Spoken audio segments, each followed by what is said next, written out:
deux messianismes. C'est extrêmement surprenant. Tout le monde attend la venue du Messie.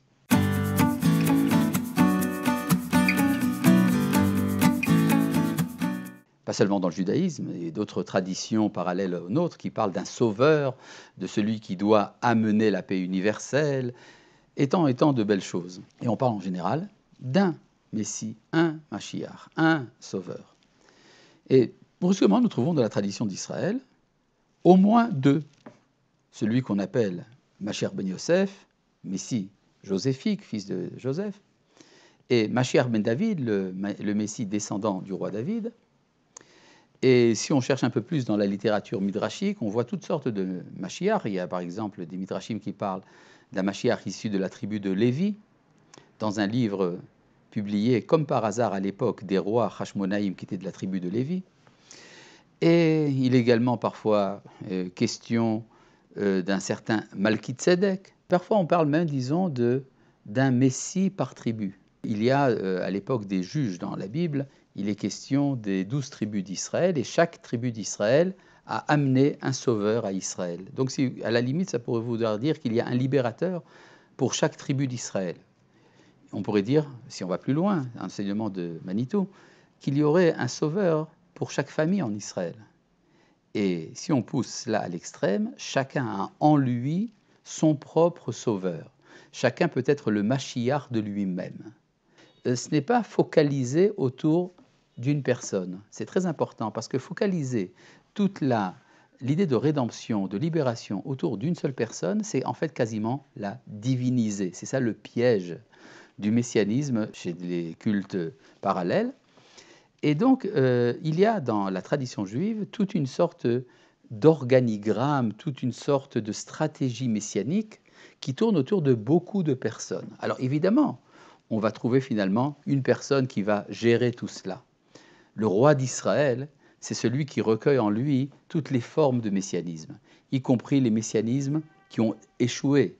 Mais finalement, il y a plusieurs dimensions au messianisme qui se concentrent en deux foyers, que l'on retrouve chez les deux tribus de Yosef et de Yehuda, ce qui explique le conflit entre Yehuda et Yosef dans le livre de Béréchit, dans le livre de la Genèse, où nous voyons un affrontement entre deux conceptions messianiques qui finalement vont se révéler comme étant complémentaires. Elles auront besoin l'une de l'autre. Ces différentes manières de concevoir le messianisme se sont retrouvées par la suite dans un conflit politique entre le royaume de Juda au sud d'Éretz Israël et le royaume d'Israël au nord d'Éretz Israël pendant tout le temps de l'époque biblique.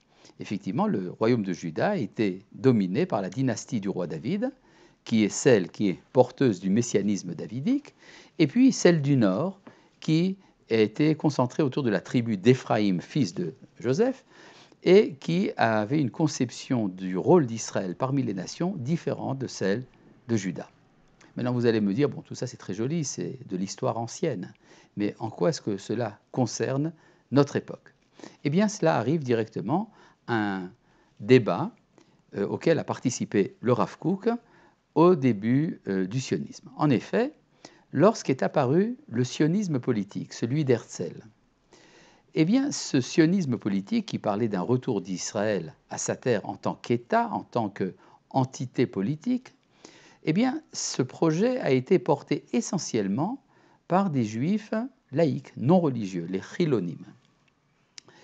Et cela a entraîné, de la part du monde rabbinique, différentes réactions, différents types de réactions. Il y a eu un petit groupe de rabbins de renom, mais enfin un petit groupe quand même, qui s'est opposé dans le principe au sionisme. Aussi bien parce qu'il était porté par des non-religieux, mais surtout par cette idée que la libération d'Israël ne doit pas être réalisée par des voies humaines.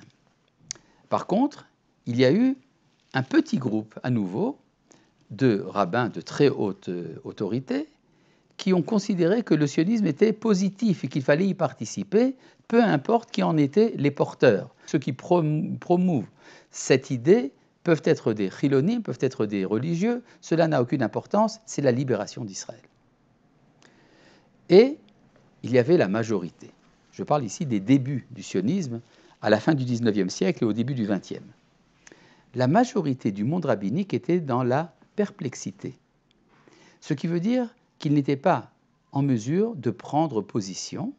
Et on peut voir effectivement chez certains très grands maîtres qui ont décidé de ne pas s'exprimer par rapport au phénomène. Je parle par exemple ici du Chafetz Chaim, de Rav Yitzhak Blazer, et tant d'autres qui se sont dit le phénomène est à suivre, c'est un phénomène important, mais nous n'arrivons pas à prendre position.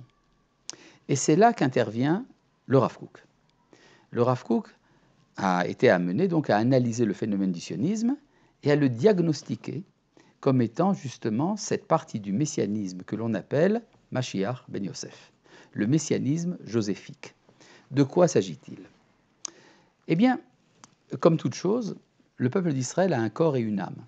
Pour ressusciter, il faut faire revivre son corps, il faut faire revivre son âme. Eh bien, le sionisme politique, dit le Rav Kook, est là pour faire ressusciter, pour faire revivre le corps d'Israël. Or, le corps d'Israël, c'est une nation. Ce n'est pas une religion. La religion étant la forme qu'a pris le peuple d'Israël pendant le temps de son exil. Alors on peut parler de la religion juive par rapport à la religion chrétienne, la religion musulmane et tant d'autres. Mais en vérité, à l'origine, le peuple juif était considéré aussi bien par les nations que par lui-même comme une nation en exil. Cette dimension de nation qui implique donc un élément politique a été mis à l'écart par l'exil. Mais au moment du retour d'Israël, la dimension nationale reprend ses droits. Et donc, ce qui était connu chez les maîtres, mais qui n'était pas vécu par le peuple, est réalisé justement par une entreprise fondamentalement politique et qui, par la force des choses, se sent obligée d'être laïque parce qu'elle sent que la tradition religieuse risque de la freiner. Eh bien, c'est ça, le Mashiach ben Yosef. Yosef, le personnage de la Bible, qui est un grand tzaddik, qui est fidèle au Dieu d'Israël, se comporte en tant qu'homme d'économie. Il va relever l'économie de l'Égypte, il va nourrir ses frères et il va préparer le retour en tant qu'entreprise militaire. Le chef d'Israël qui va faire la conquête de Canaan, c'est l'élève de Moshe, Yehoshua, Josué, de la tribu d'Éphraïm, fils de Joseph, et bien que nous savons que Yehoshua est le transmetteur de la tradition, il apparaît dans le récit de la Bible uniquement comme étant un chef militaire et politique. Eh bien, c'est cela la dimension donc, du Mashiach ben Yosef, qui vient rétablir le peuple juif dans ce qu'il y a de plus urgent, de le ramener donc à sa santé, pourrait-on dire, politique et économique et sociale. D'ailleurs, il n'est pas étonnant que l'idéologie dominante chez les sionistes politiques était le socialisme, cette idée qu'il fallait régénérer également l'identité morale du peuple d'Israël, ce qui passait donc par la justice sociale et selon les termes de l'époque, selon les conceptions de l'époque, par l'adoption du socialisme. Tout cela n'est que la première dimension, la dimension qu'on appelle donc Mashiach ben Yosef et qui doit être complétée. Or, le Mashiach ben Yosef sert, si vous voulez, de réceptacle à un supplément d'âme, à un souffle nouveau, qui serait donc l'âme collective d'Israël qui serait insufflée dans ce corps politique. Et là, c'est là qu'intervient la dimension du Mashiach ben David. Le Mashiach ben David, lui, s'occupe de l'universel. En effet, la première préoccupation du Mashiach ben Yosef, le Messie joséphique, c'est les intérêts du peuple juif. Ce qui n'est pas sans nous rappeler la fameuse boutade de David Ben Gourion, qui remplissait donc cette fonction messianique, quand il disait « Ce qui est important, ce n'est pas ce que diront les goyim, mais c'est ce que feront les juifs. » Effectivement, tout cela est une réaction de type nationaliste, repliée d'une certaine manière sur ses intérêts immédiats. On peut comprendre qu'après la Shoah, les intérêts immédiats du peuple juif étaient la sécurité, de retrouver sa puissance, qui était totalement brisée. Mais tout cela ne correspond qu'au premier niveau.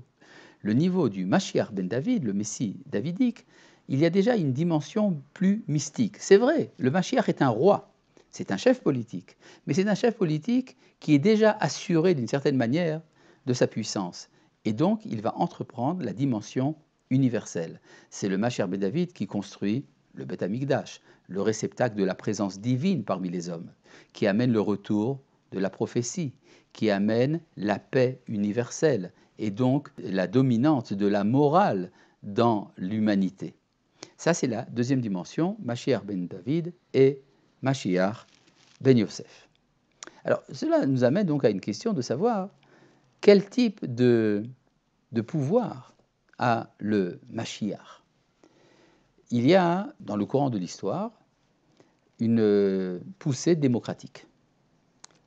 Or, quand on parle d'un roi, on a le sentiment de quelque chose qui correspond, je parle ici pour les francophones, un peu à Louis XIV, un monarque absolu.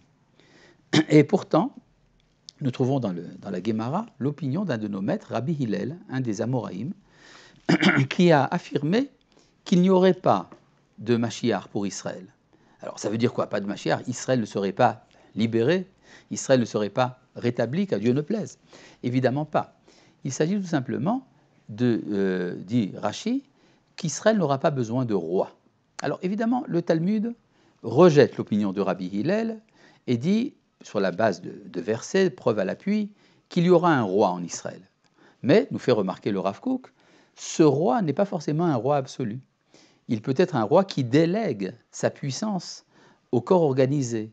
Par exemple, à un parlement, il peut y avoir une royauté démocratique, parce que cela correspond plus à un état avancé de l'humanité qui correspond encore plus à la dimension donc du Mashiach ben David, le roi davidique qui, par le rayonnement spirituel de sa personne, domine la situation sans avoir besoin pour cela d'une dictature ou d'imposer sa loi par la coercition.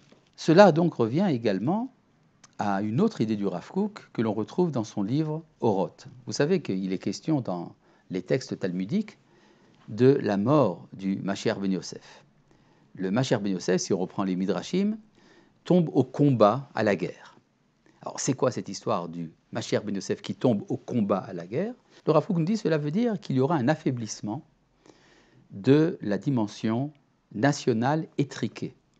C'est-à-dire quand nous avons dans notre tradition une sorte de barrière qui nous sépare du cosmopolitisme, cette barrière est indispensable pour protéger Israël. Mais à partir du moment où revient le rayonnement d'Israël au niveau du monde entier, c'est donc la fonction du Messie davidique, le Mashiach ben David, les barrières commencent à tomber.